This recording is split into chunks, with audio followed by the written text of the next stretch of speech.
Hi, everyone. Welcome to our event. This event is brought to you by Data Talks Club, which is a community of people who love data. We host weekly events, and this event is one of such events. If you want to find more about our events, you can go to the description, click on the link, and yeah, you'll see all the events we have in our schedule, and you can sign up for any of them. Then, of course, subscribe to our YouTube channel, and this way you'll get notified about all our videos, and then join our amazing Slack where we talk about all data-related things. During today's conversation, you can ask any question you want. There is a pinned link in the live chat, so just click on that link, ask your question, and I'll be sure to cover these questions during today's interview. And that's all for the introduction. So let me just get the questions. Did you have a chance to see the questions? I think I was able to just briefly look at it, but I'm also pretty good improvising. That's very good. Okay, so should we start? Sure. Yeah. This week we'll talk about being a solopreneur. I don't know if I pronounce it correctly. Do I? Solopreneur, like entrepreneur? Perfect. Yeah. And we have a special guest today, Noah. So Noah is a founder of Pragmatic AI Labs. He lectures at a number of universities. There is very long to now read. I don't know, how many of them? 10 or like it's quite a lot. Yeah, a lot. Yeah. Yeah. So Noah is a teacher in a number of universities, and then he also teaches not just university. He teaches machine learning, MLOps. He wrote a couple of books. Not a couple, more than that, but we will go into that during today's conversation. So Noah was also a former CTO, individual contributor consultant. He has over 20 years of experience shipping revenue generating products in many industries, including films, games, and SaaS. And I think I saw your post from LinkedIn where did you take part in Spider-Man? Yeah, I did. I worked at Sony ImageWorks, and we did Spider-Man, Superman, Chronicles of Narnia. I really love Sony ImageWorks, which was probably the best company I've ever worked at. Yeah, cool. So welcome to our event. Hey, happy to be here. Yeah. So before we go into our main topic of being a solopreneur, let's start with your background. Can you tell us about your career journey so far? Yeah, so my background is I have probably not a replicatable career, but I'll tell you my background is I started growing up in Southern California. My dad worked in television industry, and so he had a television production company, and so I would go with him when I was 10 years old and actually be the sound person or lighting person, editing. So I learned a lot of that stuff early on. And then I eventually actually was an editor for ABC Network News in Hollywood. So I'd drive into work and edit the news, which at 18 was just like crazy, like really, really crazy. And I was offered a full-time job, but I decided to go to college instead. So that was kind of a different life.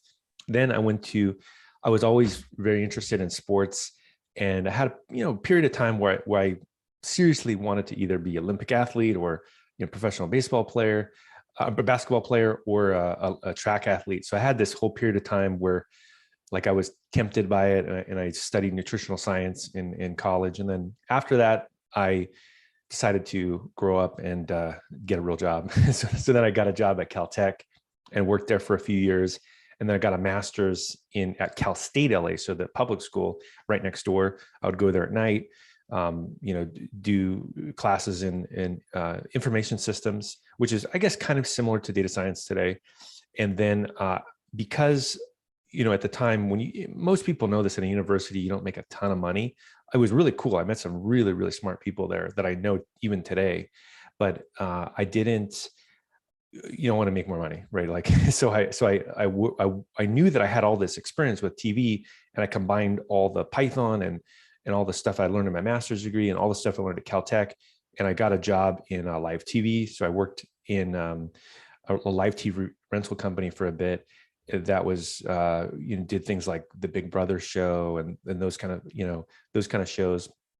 And then I transitioned to Disney feature animation, worked there for a while, building film pipelines. Then I moved to Sony, and a lot of the film pipelines. This is something that's pretty rare that I guess in terms of people don't know, is that especially like in the year early 2000s, film is probably the most similar thing that exists to data pipelines today. Almost identical. Centralized file systems, Linux, Python, all this stuff. Like I hate to be the guy that's got the gray beard that says like we were doing this before. It's like we were doing this before. We already did this. We already did all the data pipeline stuff. Then I moved to Atlanta, was there for a little bit, worked for Turner Studios, did some startup stuff. And then I moved to New Zealand for a year, worked on Avatar movie, also film pipelines, high performance computing, one of the biggest supercomputers in the world. I still am in contact with many of those people from New Zealand, and they've actually moved into very similar industries, right? Like ML ops, data engineering. Then I went to the Bay Area, spent probably about 10 years there, worked at startups, got another master's degree, then started teaching after I finished my startup. And then for probably 2017 or so maybe 4 years straight, I've been just working for myself through a variety of different things. Cool. Yeah, that's the first time I hear about. I've done this before. I mean, when it comes to pipelines, but when it comes like this is a totally different perspective from the movie industry. So that's pretty interesting. Okay, so since 2017, you've been going solo, right? You've been solo like a solopreneur. That's right. Yeah. So who is a solopreneur?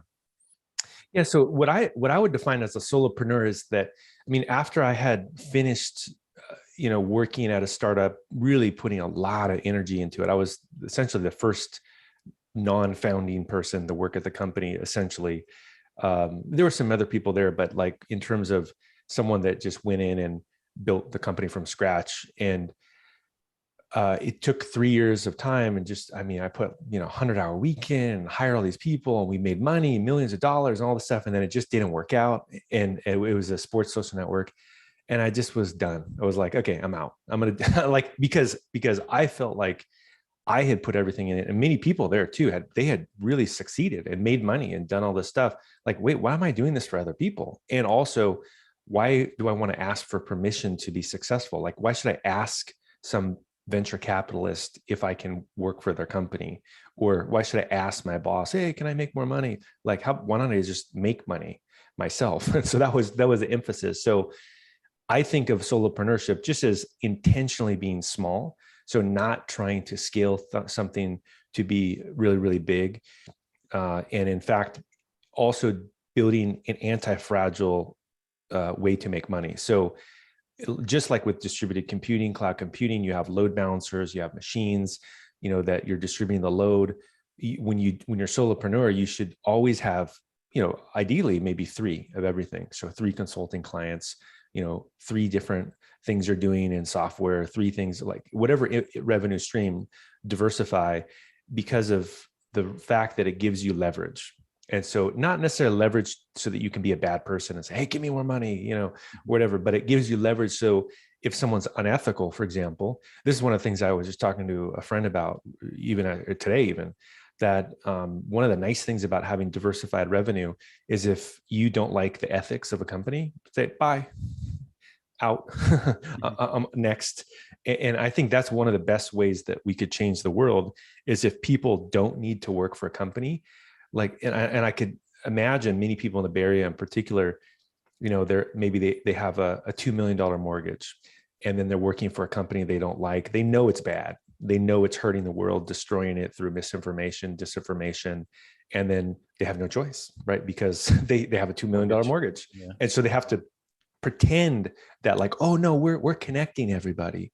It's not bad, like, sure, like everybody learns about anti-vax through our platform, but you have to kind of trick yourself like into, but if you have diverse forms of revenue, you just say, no, not going to work for unethical companies. So to me, that's part of it too, is that if you stay small and have distributed forms of income, you can just, I think, live a better life. Mm-hmm. Yeah, interesting. Yeah, I heard about the book called The Company of One. I haven't read that book. Well, I read like a summary, short summary, and I think the idea there is very similar to what you said. So you intentionally want to be small. So you don't want to be like the biggest company in the world, or like you don't have these ambitions. So you just want to, be small and earn enough to sustain like a good lifestyle, right? And, that's the same idea, right? Yeah, I think it's very similar. Like because I think if you look, a lot of people are afraid to say what I say because they want to continue to work in tech. I'll say whatever I want because I don't care. So the tech if you look at a lot of the VC companies, they talk about like Paul Graham's a great example, billionaires build, et cetera, et cetera.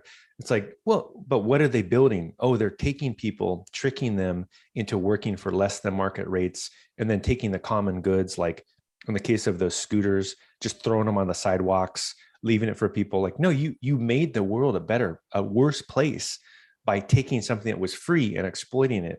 And a lot of the current venture capital world, I'm not against venture capital. I love capitalism. I love it. I love people making money, being entrepreneurs.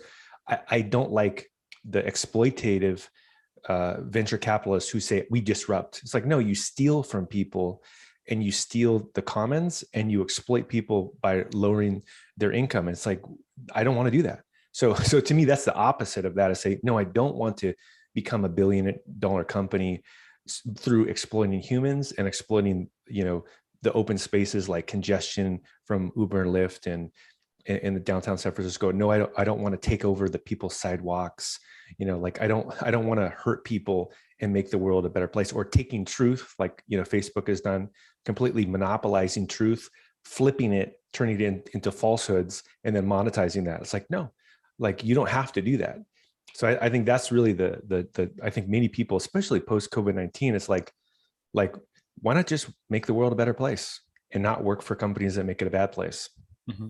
Yeah. And then another thing you mentioned was like when you work at a company, you depend on somebody making decisions for you. Like if you want to get promoted, like you have to wait till somebody decides to actually give you a raise, right? While if you work for yourself, then yeah, you just, I don't know, find another client or something like that, right? Yeah, no, exactly. Like I think there's a lot of extremely talented people. I mean, just amazingly talented people who are stuck in an hierarchical organization where someone that doesn't have as much talent is their boss, and the boss's goal is to have more power.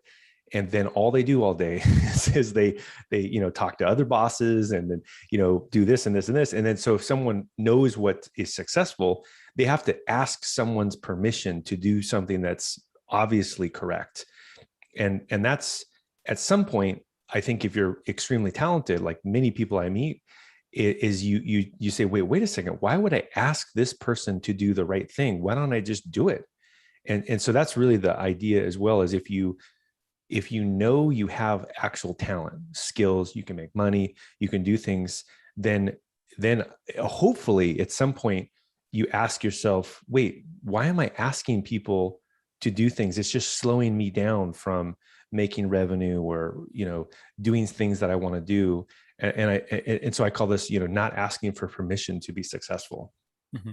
Yeah. So I'm really wondering, how does your day look like? So what do you do usually?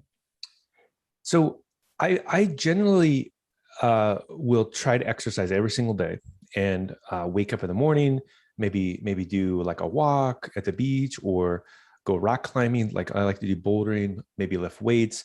I find that it's just critical to be fit.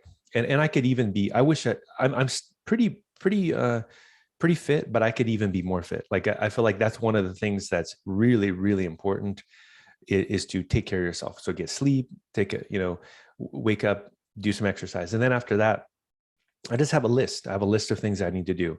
Hey, I need to write on a book chapter, or I need to contact this person about this project I'm working on. And so it's just a queue of work, and the queue sometimes is very big, sometimes there's no queue, and I process the queue, and it's really like a prioritization thing. And then I work through that throughout the day. So some days I'll just decide, hey, I don't want to do things. Maybe it's a Tuesday. I was doing a lot of work over the weekend. I'll just do nothing. I'll just go sit at the beach. And so that's the other thing too, is I try to be very careful about, not biting off more than I can chew, because their work is infinite, right? The work is infinite if you work for yourself. And so you need to pace yourself. Yeah, that's interesting. And what kind of things you have on your list, in your queue? Like you mentioned writing a chapter, then what kind of other things you have there? Yeah, so it'll be like, whatever's the most important that week. So it could be, I'll put it on my iPad. I'll just have it right next to me. I'll say, okay, so after I work out, or maybe even go to the sauna, just really kind of be relaxed, start the day. I go, okay, what I need to do? Okay, I look at the iPad and I write it down. I just say, okay, I need to send some emails to these people. Okay, there we go. And I write, I need to set up this thing that I'm working on for a project, or maybe I need to write some code. And I just write a list of maybe 5 things. And then I go through, as I work through the day, I just cross off the list. And then that's it. That's really the plat. Now, if there's something more complex, I wouldn't necessarily put the complexity into the to-do list. I'll put it into a spreadsheet, and I have projects that are very complex projects that take a year to finish, but I'll say work on the project and do this part of the project. So that's really just my board. It's just a very simple iPad, and I cross things out. What kind of projects are you working on? Are these client projects, your own projects, like your small businesses, or? A whole variety.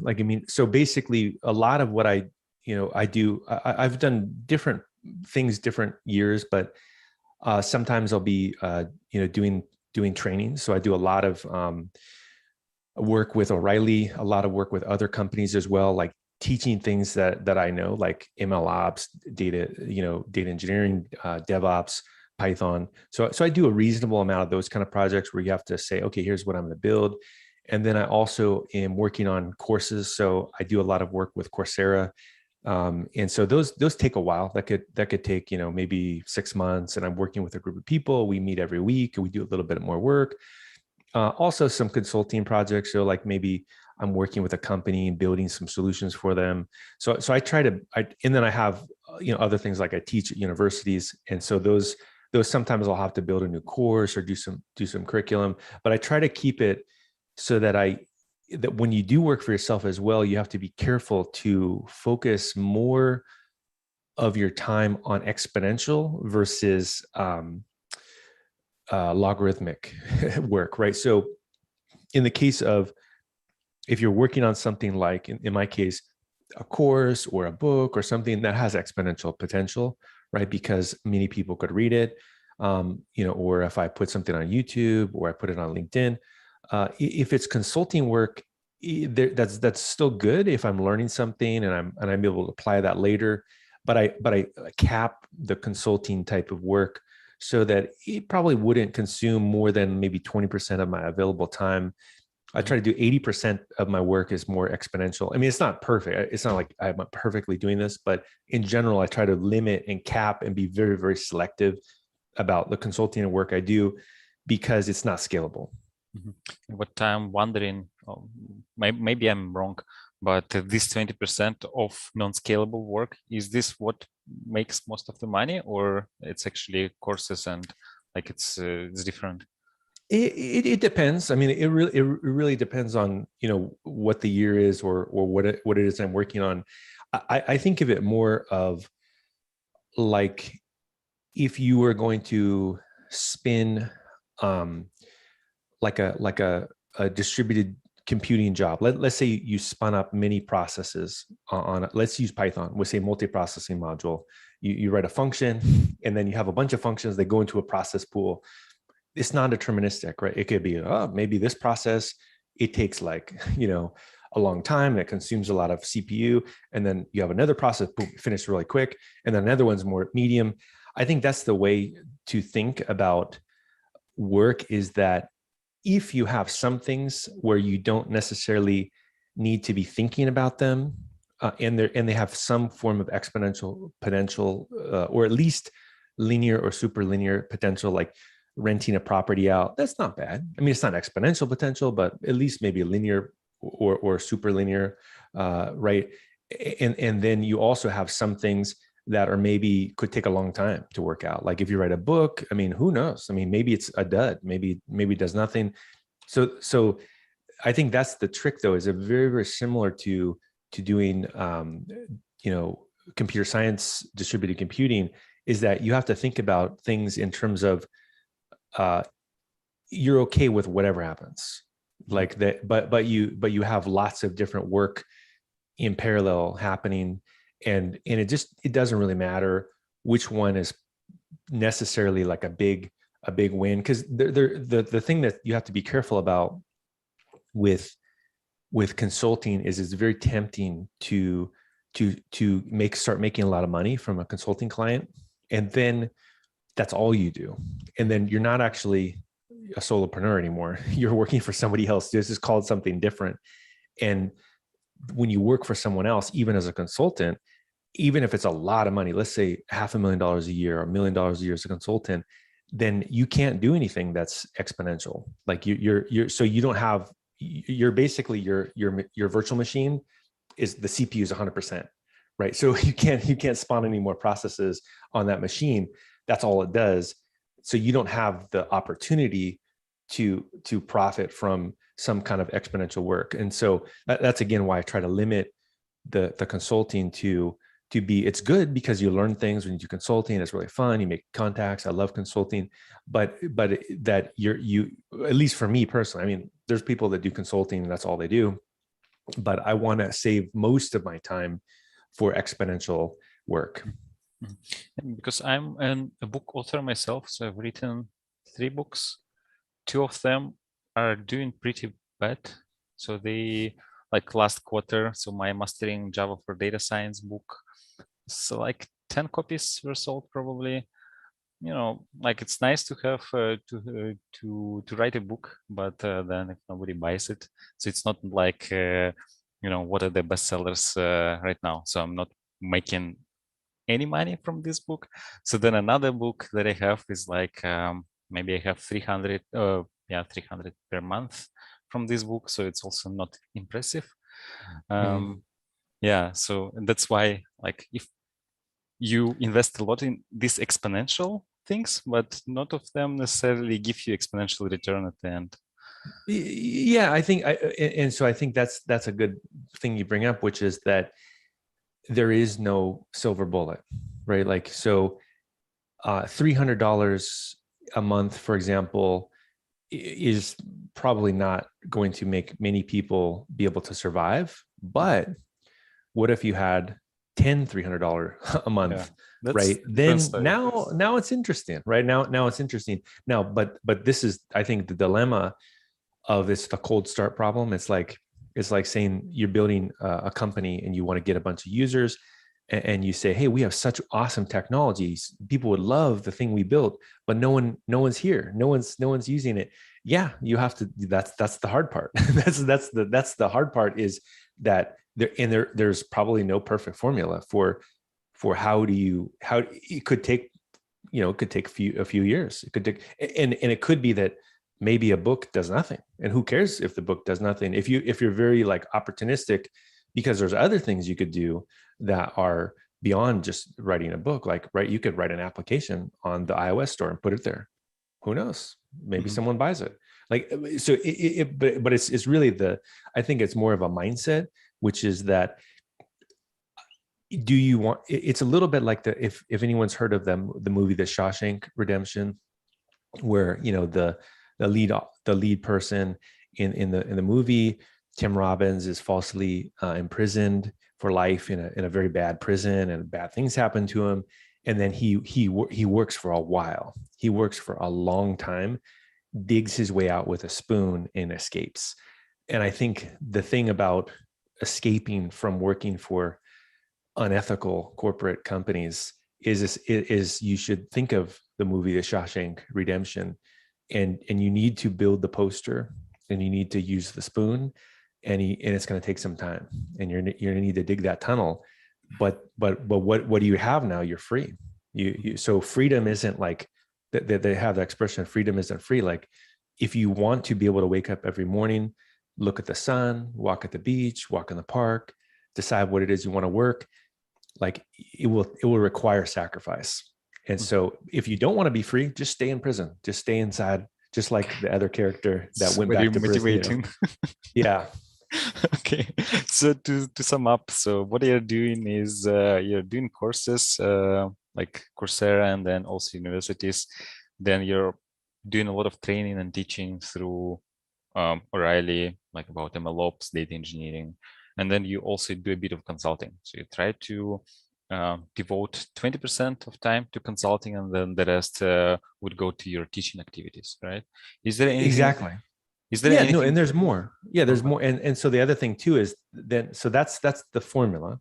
And I think anybody could have their own formula. You don't have to, there's nothing magical about that for formula. In fact, you could only do consulting, and especially now, I would recommend if you only did consulting, maybe you have three, consulting your clients and you could do very well. Like maybe you, and in fact, I was watching a really good show called Comedians in Cars, and Jay Leno was on it, and you can learn a lot about solopreneurship by watching that show. Listen very, very carefully, because a comedian is very similar. They're doing the same thing. They make money on shows. That's what I do, right? Or like a book or a course, but they also do it in person. So they have to do the work, right? They have to teach it. They have to learn the material. And then Jay Leno may have a kind of a contract or consulting job with his Tonight Show. And what he said is he always banks one job and works another. So one job he puts in the bank. And so that's the other part of the trick, is that, so yeah, I have money, right? I put money in the bank, and it's in investments. And I also have, other projects that I'm working on that pay out. So, real estate, stocks, cash, all those kind of things. That the more you have of that, the more chances you can take, and the more flexibility you have to work on exponential things. So I think if you don't have some kind of a reserve of cash and have low expenses. So, if you're living in the Bay Area paying $7,000 a month to rent a house in, Marin County, probably should move, right? Because you're now, all of your money is going to pay for your living expenses, where you could potentially have very low living expenses. And then you have a lot more flexibility to work on other things. Where do you live now? Atlanta or? I live in North Carolina, Raleigh, North Carolina. Okay, so it's is it cheaper than Bay Area? Much cheaper. Oh, I would say 25% of the Bay Area, probably. Mm-hmm. Okay, yeah, that's nice. We have quite a lot of questions, and the first question we have is how do you structure your day? I think we talked a bit about that, but the other part of the question, how you set your goals and go about them. So, do you have any system for, like this thing has exponential potential, right? So I should put more effort I mean, definitely. I mean, I would say the two things, I mean, again, this is just for me, and it would be very different for other people, is that I try to focus my time teaching. One of the reasons I'm teaching is it's not very lucrative. I mean, no one makes money, almost nothing, teaching. But the reason I do it is it's enjoyable. So it makes me happy because I'm helping people. And I'm also learning what people want to know. And so that's one component, is I get that I kind of learn what it is I need to teach people. But then in terms of choosing my goals, yeah, I think exponential, potential would be a big one. So if I have two projects, one project is, hey, I want you to work on this thing that 500 people will see for my special new startup platform. Or, hey, you can develop a Coursera course that we could reach, I don't know how many people on Coursera, like 200 million people. Then I choose Coursera because there's 200 million people. So definitely the scale is a huge component in choosing the goals. But then also, as I mentioned before, not to be self-righteous or anything, but like I also, if I feel like there's unethical technology. And I don't have a huge list here. I'm not like I have like, oh, I won't do this and this, but like, again, Facebook's a good one. Like anything to do with Facebook, like, nope, next. Right. So I want to have some capacity when my goals were like, am I making the world a better place or am I destroying it?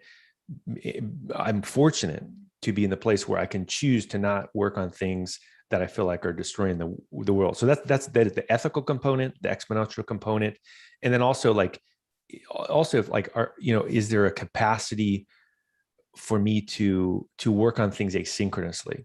So if someone's like, hey, even if someone was going to pay me a lot of money, and they're like, yeah, you're going to need to show up to a meeting, I don't know, 2 hours a day every single day for the next year, I'd say no. Sorry, I just don't want to do that. I don't want to just show up and like, no matter how much money you give me, like, I mean, there probably would be a limit where I would probably say, well, temporarily I'll do it, but I just don't want to show up and sit in a meeting where I do nothing. Like, so I also try to focus more on asynchronous work as well. Mm-hmm. So, and then when you feel like not working, you would just spend time on a beach instead of sitting on a meeting. Yeah. And how do you keep focus and motivation? Because when you work alone, it's sometimes it's hard. Yeah, it's true. I mean, I think the thing is, it's you don't have to be perfect, right? I mean, like sometimes one week I will be not as productive, and then some weeks I'll be really, really productive.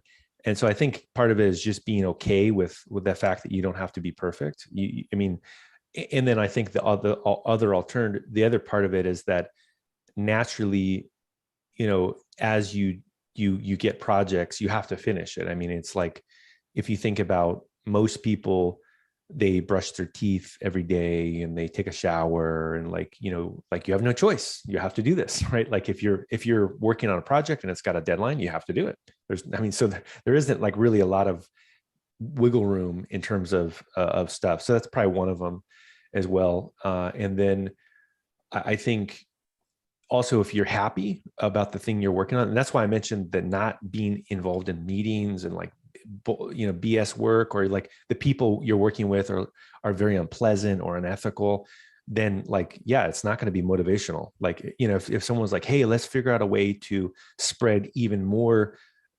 anti-vaccine information on Facebook, and we're going to like really get grandma to like click on this link that like makes her not take the vaccine. It's like, no, I think I'm not going to do that.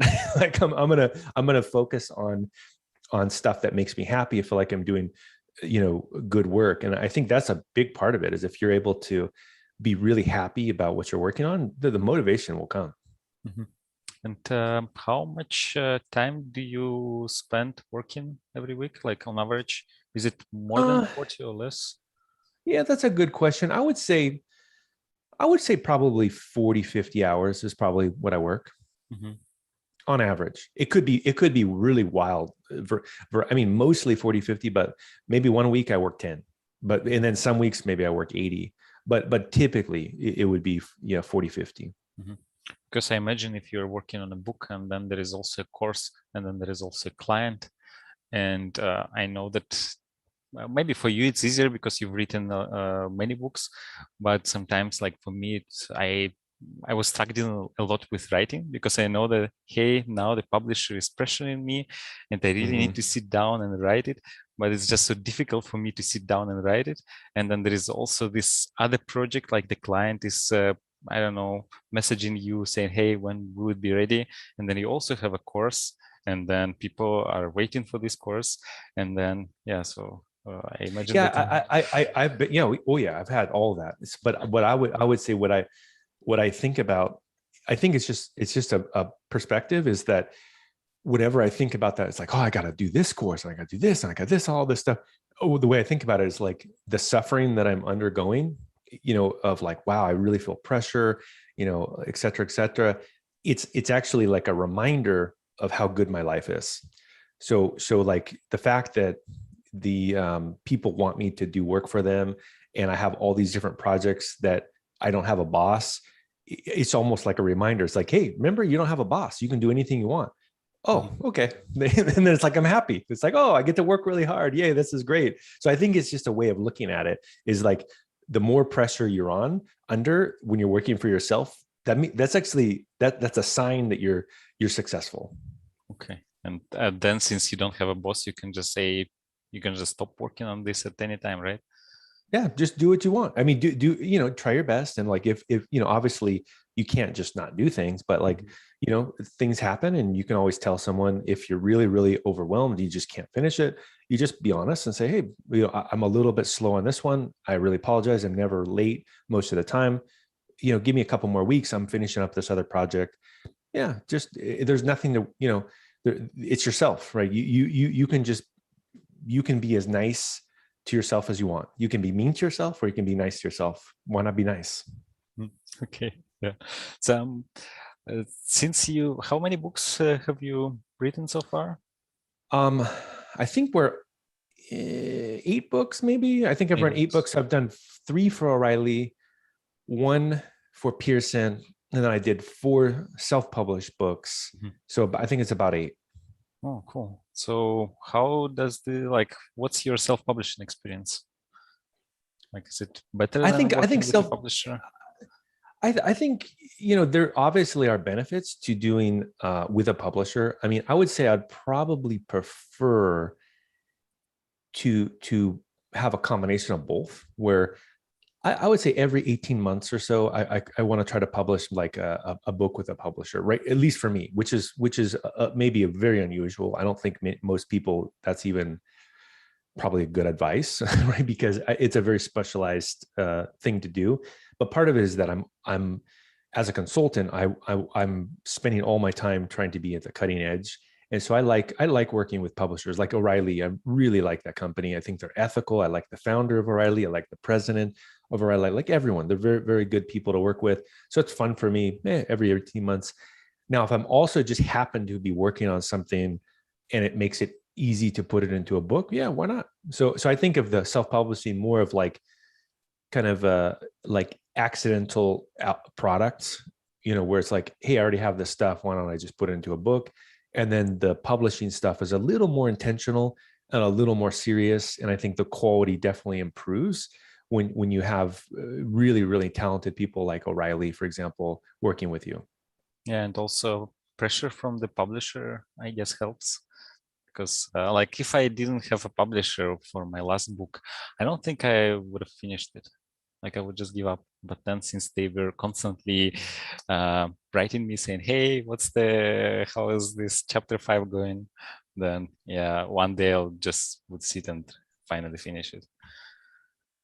Yeah.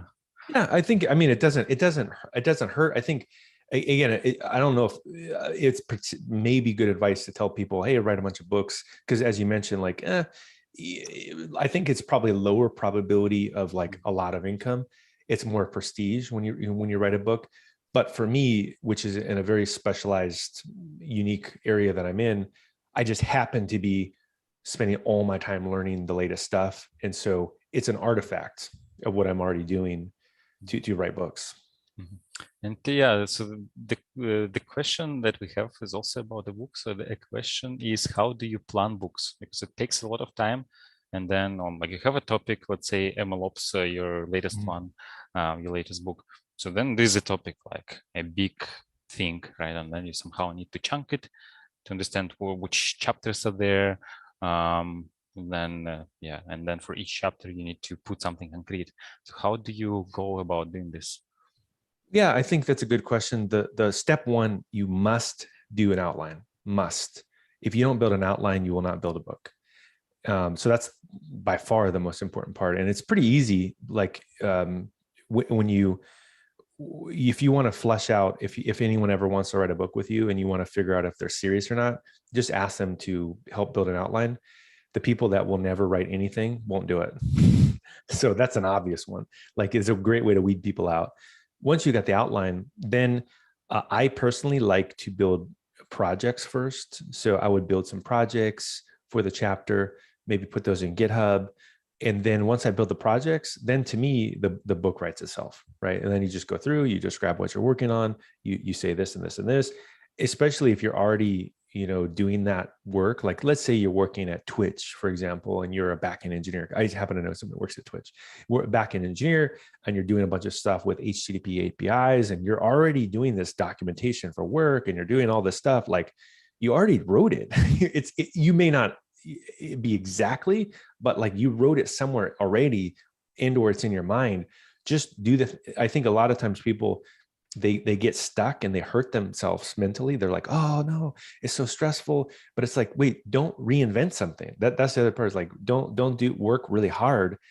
Do things you already know how to do, that people, you think that people won't think it's interesting because they're not in your brain. but most people don't know what's in your brain. And so you just need to take what's in your brain, put it on the piece of paper. And so I would say those would probably be the main tips that I would have.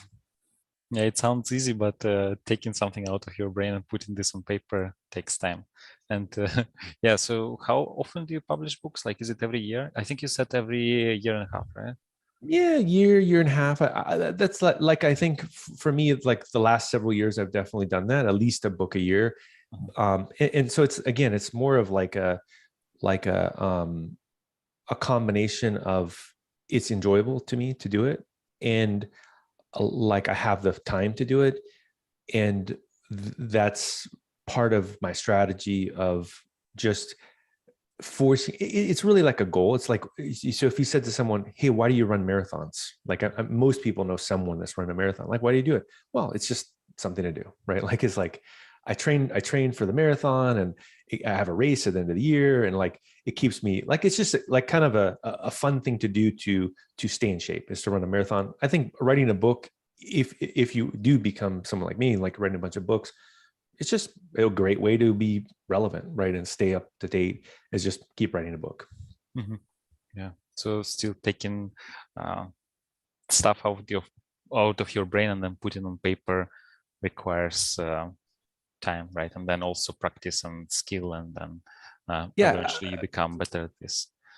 Yeah, well, I mean, it's the same. Like, if again, if anyone has ever run a marathon, it's not that the marathon is actually difficult. I've run 7. That it's that you think it's difficult, but the real issue is that it's self-discipline. Like, you just have to get your body used to running for a couple hours, probably. And once you can run for a couple hours, you can run a marathon.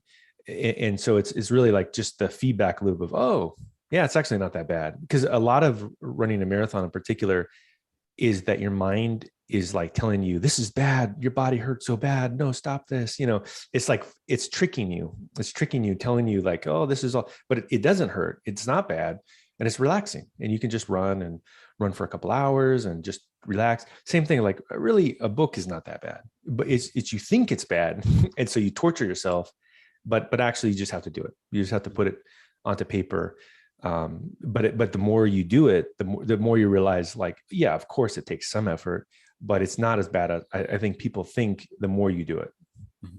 Yeah, so there is a question about distributed income, and Sure. And the question is about, can you give some tips how to get this distributed income? I think we already talked about books, right? Which is one piece of a puzzle, let's say. So like, because let's say you have 8 of them, it contributes something every month, a little bit, right? sure. Yeah, some books do well, some books maybe don't, but overall 8 books together make something, right? How do you go about, other pieces? I mean, just like I do YouTube videos, I make some money on that. I publish content to O'Reilly, I make some money on that. It's just basically an accumulation. Like, if you're not in a hurry to make money, then it's much easier to make money. If I think the way to never make money from distributed income is to think like you're a salaried employee, right? Because when you're a salaried employee, it's like, oh, I must make $200,000 a year, I can't live in the Bay Area. But that's the wrong way to think for distributed income.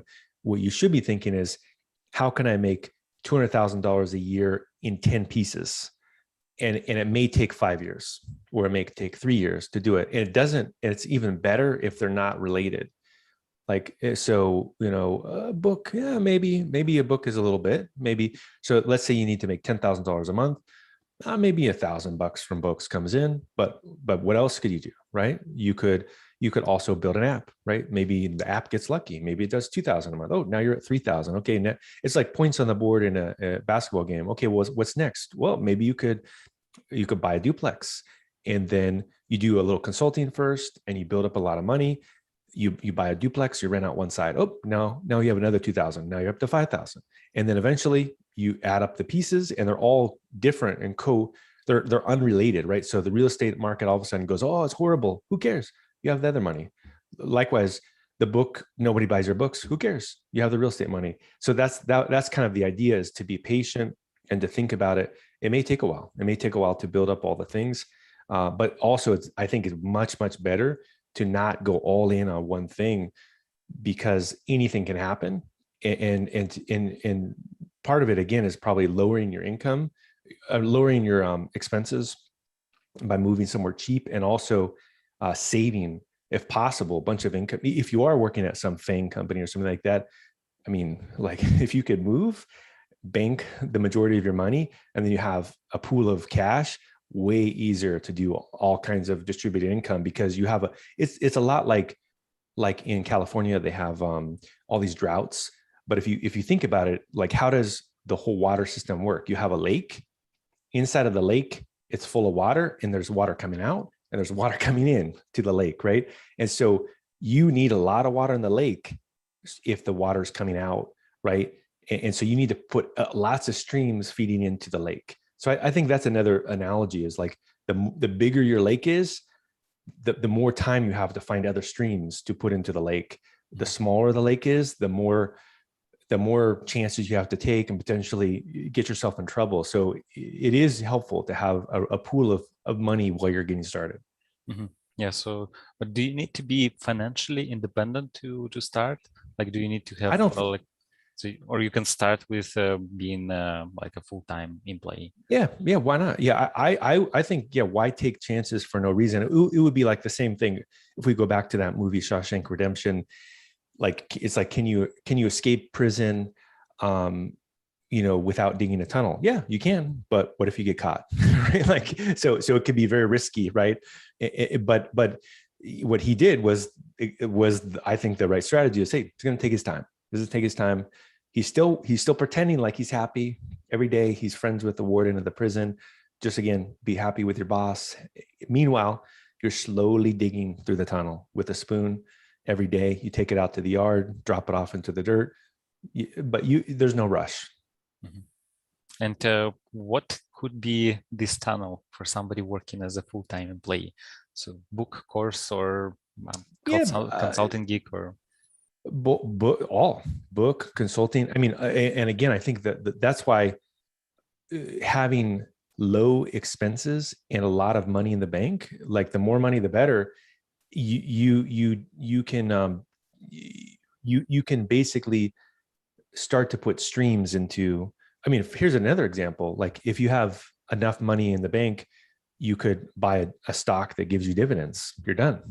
Like, right, you could get 5% from it in dividends per year, right? So there's a lot of little streams that you can put into it. But I think I think from a risk reward perspective, yeah, why blow yourself up and quit your job and all this stuff if you have lots of expenses?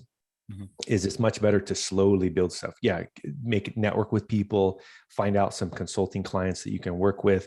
Maybe do a little bit on the side, have a side gig. Maybe build an app. Maybe build a book. Maybe do rental property. I think, again, the more different it is than what you do, in some sense, the better.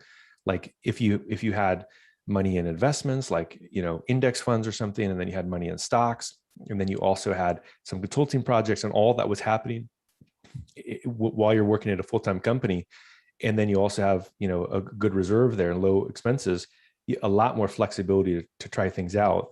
But yeah, I think it's not necessarily an either or situation where you have to say, hey, I want to work for myself, and so, like, I'm going to just go all in and like live off a credit card. I think that's actually a very bad idea. Mm-hmm. Yeah. What about, like, let's say you work already 40 hours per week or whatever, maybe 50, 60 hours per week. at a company, right, for somebody, and then how do you find time to actually do all these things you mentioned? Well, I Yeah, guess it's a one great. thing, yeah. So if you have money, you can invest the money. What if you don't have money? Well, so let's tackle both at the same time, or one at a time. So first one is that in terms of what would you do if your company makes you work a lot of hours? One is just work less.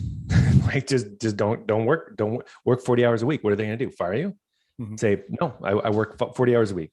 That's it. That's one potential. If that's not an option, just hopefully you're able to just quit, get a job where you can work 40 hours a week, and then the problem solves itself.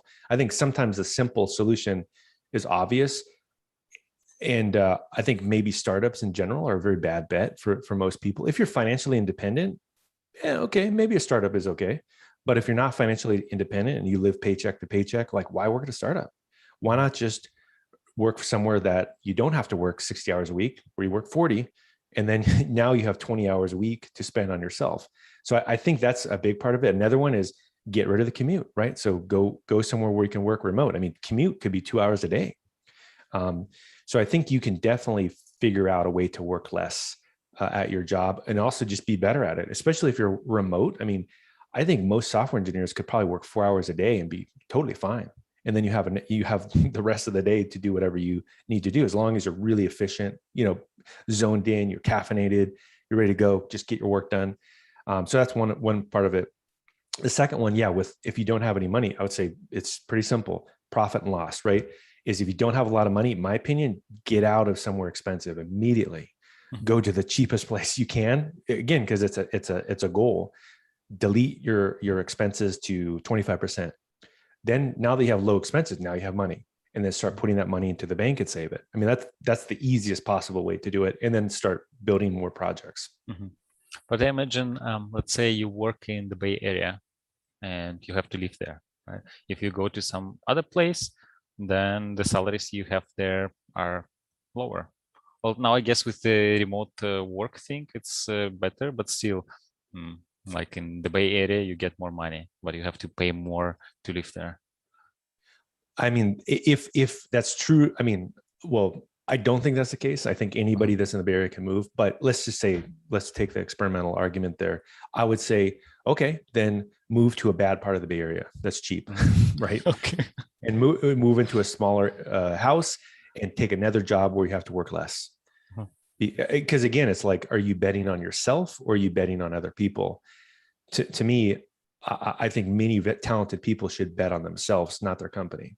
And Mhm. not that I have anything wrong with companies, although I would say that I think we're at a weird period of time where I think you look at the just insane CEO to employee ratio. I don't know what the CEO of Google makes, but it's completely ridiculous. Like, why should the CEO of Google make, I don't know, 1,000 times what an employee makes? So the contract is broken. Now, if the companies made more things like a, I don't know, 50 times, or they had a little bit more of a reasonable, way that they compensated people's salary, I think it would be different. But then I would say, okay, maybe you should work at a company for a little bit longer. But I personally think it's broken. And so why would you bet on this company? Like, they're paying the CEO 1,000 times what they're paying you. They don't care about you. Why don't you just bet on yourself? And so, yeah, you're going to have to juggle things around, but do you have an option? It's like the guy again in Shawshank Redemption. Like it's like, hey, well, I don't like it that I'm in prison. Well, you're in prison. Like, I mean, you can't, like, magically, aliens can't come from outer space and transport you to a new planet. You're in prison. What are you going to do about it? Right. And so what he did about it was he dug his way out. So Mhm. it's going to take some stuff to do, but you can do it if you're motivated and you're patient. Okay. So uh, let's get back to this person who wants to get out of the full-time job Yeah. and start being a Yeah. solopreneur. So you said, like, put money in the bank, start investing, right?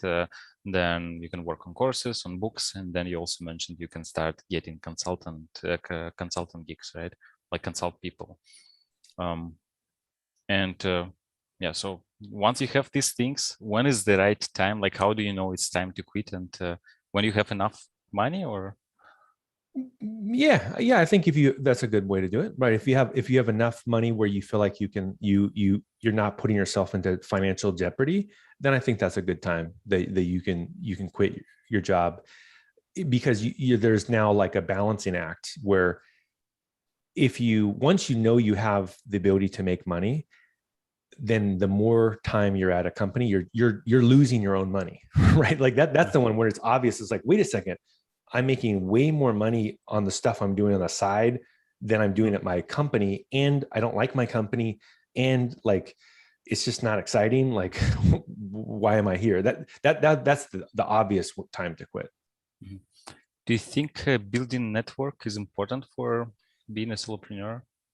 Yeah, I think it's very important. I think you need to be able to have trusted people you work with. Like, so I think that's one of the benefits of having a career, is that you get to know people, you know who's good, who's bad, you build a network.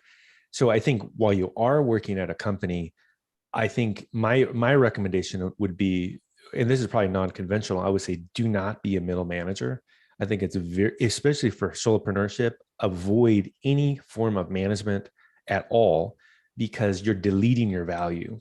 And so if you're able to focus on your skills, be as good as possible at your company, be so good at your company that the people are just terrified if you left, because of how competent you are, and how good you are and reliable you are.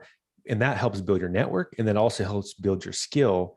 Like a good example would be, comedians, right? Again, if we go back to them, I think they're so fascinating for to look at for technical people.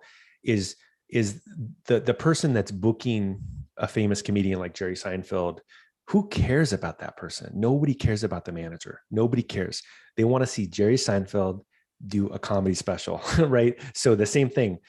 If you think that the extra $10,000 a year, $20,000 a year you make as a manager, it does anything, you're mistaken, because you're deleting your value, right? Like if Jerry Seinfeld started managing other comedians instead of improving his comedy, no one would care.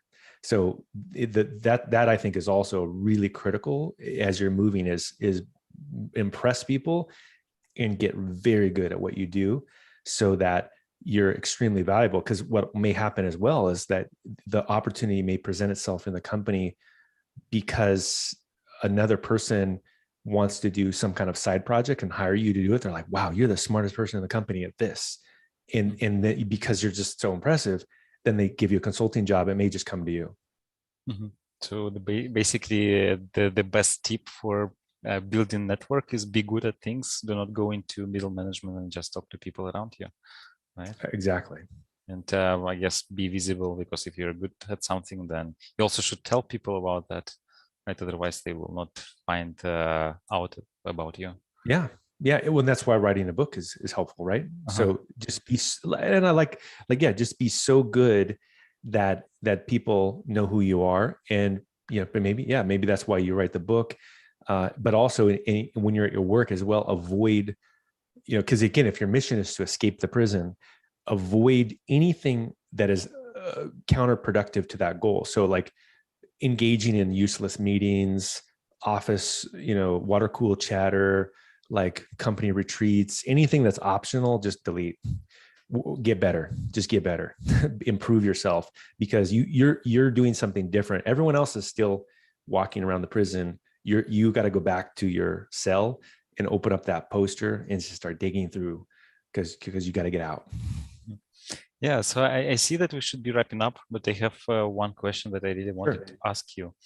How did you get into university and start teaching there? Let's say somebody wants, like I, for example, I want to go to university and start teaching while still working, or I don't know how it happened to you. Like, how can people do this?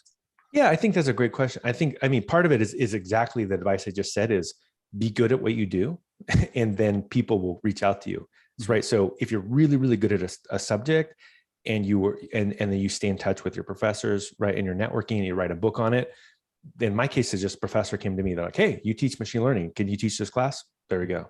And you just teach a class. So I think just be very good, network with your professors, write a book, and it's very likely someone may come to you, and that's an easy way to teach at a university. Okay, sounds like writing a book is helpful It could be helpful. Yeah, it could be very helpful for for many that things. reason. Yeah, for many things. Yeah. Yeah, so you mentioned networking, like for consulting, then for teaching, and when you teach, you network even more because then Exactly. students know you, and like you have this exponential effect, right? It's just like a comedian. Okay. Yeah, right. Okay, do you want to say anything else before we wrap up? Like any No, just advice happy. or Just be really good. Be okay. good at what you do. I think that's the best advice I could give somebody, and bet on yourself. Mhm. So how can people find you? LinkedIn is great. You can go to LinkedIn, Noah Gift. Happy to connect with you. NoahGift.com is also great. Okay. Thanks a lot. Thanks for your time. Thanks for sharing your story with us. Thanks for sharing your experience with us. And also thank you everyone for joining us today, for asking questions. And yeah, I guess that's it. Okay, great. Yeah, I gotta go to another thing. So I appreciate it. Yes. Okay. Goodbye. Okay, bye.